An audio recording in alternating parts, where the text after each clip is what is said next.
আসসালামু আলাইকুম। Cooking recipe চ্যানেলে আপনাদেরকে স্বাগত জানাই।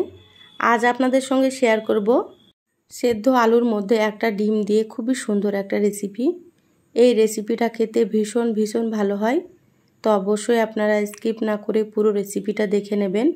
এই রেসিপিটা তৈরি করা খুবই সহজ, হাতে 10 মিনিট সময় থাকলে আপনারা তৈরি করে নিতে পারবেন। এই রেসিপিটা আপনারা বাচ্চাদের স্কুল টিফিনেও দিতে পারেন বা অফিসের টিফিনেও দিতে পারেন। চলুন রেসিপিটা শুরু করি। এখানে দেখুন দুটো মিডিয়াম সাইজের আলু সেদ্ধ করে ম্যাশ করে নিয়েছি।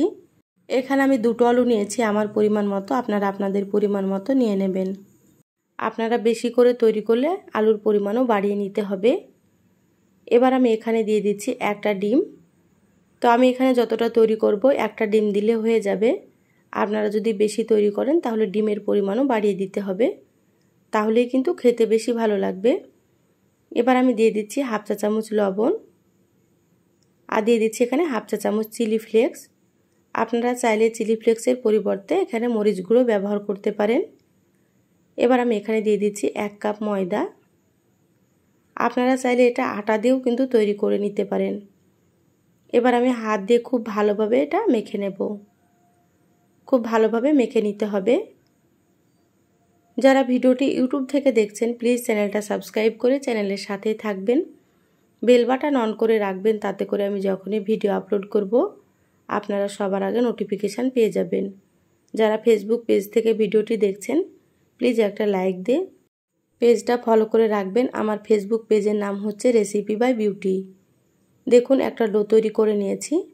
হাতে একটু সামান্য তেল লাগিয়ে আবার একটু মেখে নিচ্ছি। এইভাবে তেল দিয়ে মেখে নিলে হাতে লেগে যাবে না।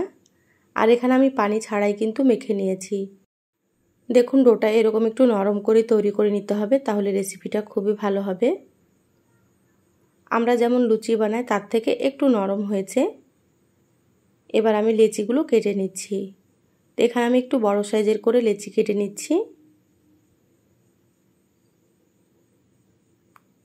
দেখুন সব লেচিগুলো কাটা হয়ে গিয়েছে। এখানে 6টা লেচি হয়েছে।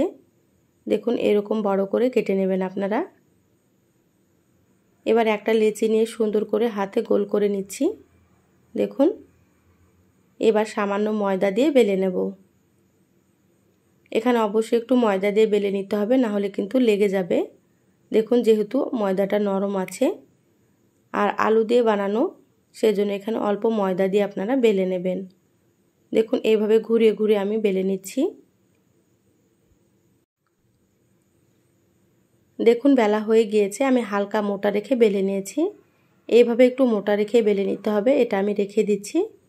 আবারও আপনাদেরকে একটা তৈরি করে দেখাচ্ছি। যারা ভিডিওটি দেখছেন একটা লাইক দিয়ে ভিডিওটি কন্টিনিউ করবেন। আপনাদের একটা লাইক পরবর্তী ভিডিও বানাতে আমাকে অনেক উৎসাহ জাগায়।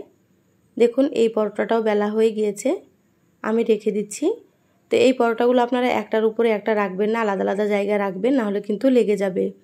গ্যাস অন করে ফ্রাই প্যান গরম করে নিলাম। এবার আমি এখানে একটা পরোটা দিয়ে দিলাম। দেখুন পরোটাটা হালকা এক পাশ সেঁকে নিয়েছি। এবার আমি উল্টে নিচ্ছি। এইভাবে করে একটু উল্টে পাল্টে সেঁকে নিতে হবে।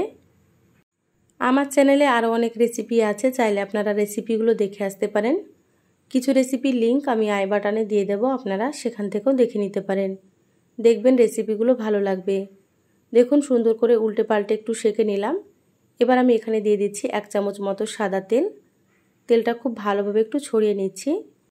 এখানে আমি পরোটাগুলো তেল দিয়ে ভেজে নিচ্ছি। আপনারা চাইলে তেল ছাড়াও কিন্তু এটা তৈরি করে নিতে পারেন, তেল ছাড়াও খেতে ভালো লাগে। এখানে আবারও একটু আমি তেল দিয়ে দিলাম। এবার একটু সময় নিয়ে উল্টে পাল্টে সুন্দর কালার করে ভেজে নিচ্ছি।